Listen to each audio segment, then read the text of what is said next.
Okay, hello everybody, welcome back to the channel today. I'm Kevin, and today we're back to our first World War topic. So today, our topic is about redrawing the map activities after the Versailles Treaties.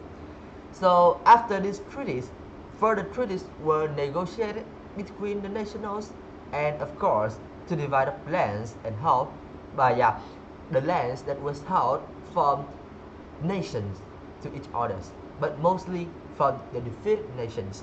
For example, Austria-Hungary, Turkish Ottoman Empire, and Bulgaria.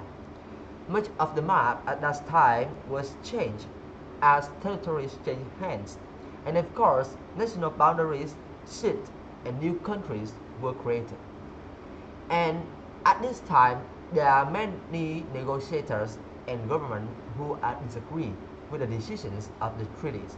And of course, when things didn't go as expected, there are having the cause of unrest and even armed conflict in some of the regions ever since.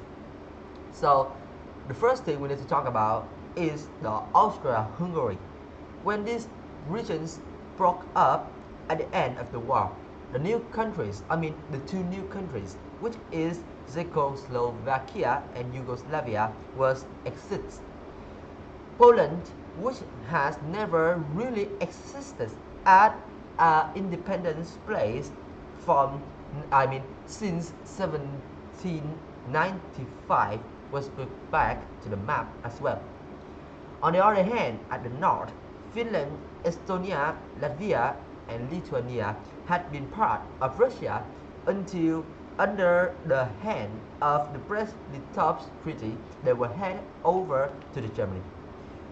The post-war treaties now recognize all these new countries as independent states and set the official borders, not just the colonies for the big countries as Germany or Russia, as well as giving the other nations the right or the chance to rule their own place.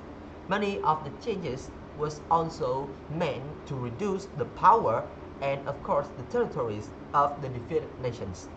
Austria, Hungary, and Bulgaria were reduced to a fraction of their former size and deprived, which means being taken away a lot of the industrial resources. As much of the land was handed over to the surrounding nations. The Allied leaders hoped Czechoslovakia was being a barrier between Austria and Germany so that they could prevent another war. And also they hoped that Yugoslavia would be big and powerful enough to bring the peace and stability to the Balkans by the force and by the economy. With the demands of so many countries to meet, from the old ones to the new and independent nations, there are so many things for the negotiators to meet. And of course, the representatives of Britain, France, Italy, and the USA often find out that it was easier to make decisions without consulting the the reason and also the opinion of the leaders from smaller nations. This caused angry resentment in Eastern Europe. People suddenly found themselves separate from their families by the new country borders and of course being grouped with the new ones. But they are from two different ethnic groups. And of course, the new country's border also bring them their new citizens, their new, homemates, okay? Their new nationals, which they are not really a members of. And both groups inside the new nations are really not sharing a same community or cultural or anything, even the language. So, because of these wrong decisions, right from the start, there were many tensions and sometimes even violence. The former Turkish Ottoman Empire was broken up too. The northern part was supposed to become the independent nation of Turkey. But ironically, the Allied troops continued to occupy the regions at this place even when the treaties were signed. Outraged, the Turkish nationalists, led by General Mustafa Kemal, fought against the terms of the treaties. They drove out the occupying forces of the Allies and declared their own independent Republic of Turkey in 1923. Of course, during the First World War, the Allies had promised Arab leaders control of the Middle East, but they went back on their word. They didn't give the Arabs enough things that they have their word on.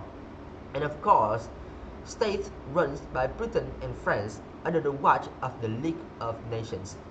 Half of the Palestinians after the war was set aside as a homeland for Jewish people from all around the world to come and make a new nation.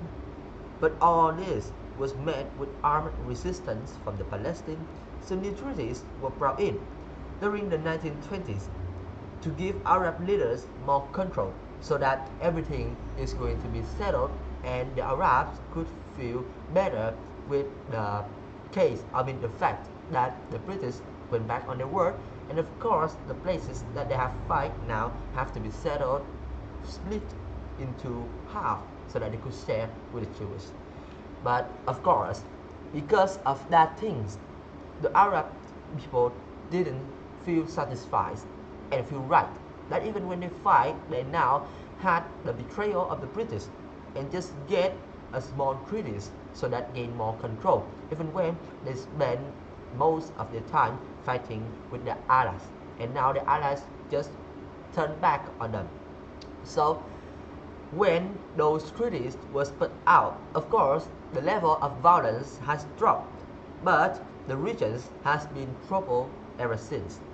Alright, so that's all I want to talk with you guys today about the activities of redrawing the map from the colonies to independent states, or even reduce the power and territories of the defeated nations was held by the US, French and British. And now that's all I want to talk to you guys. Thank you for listening, and I'll see you guys in my next video. Bye bye.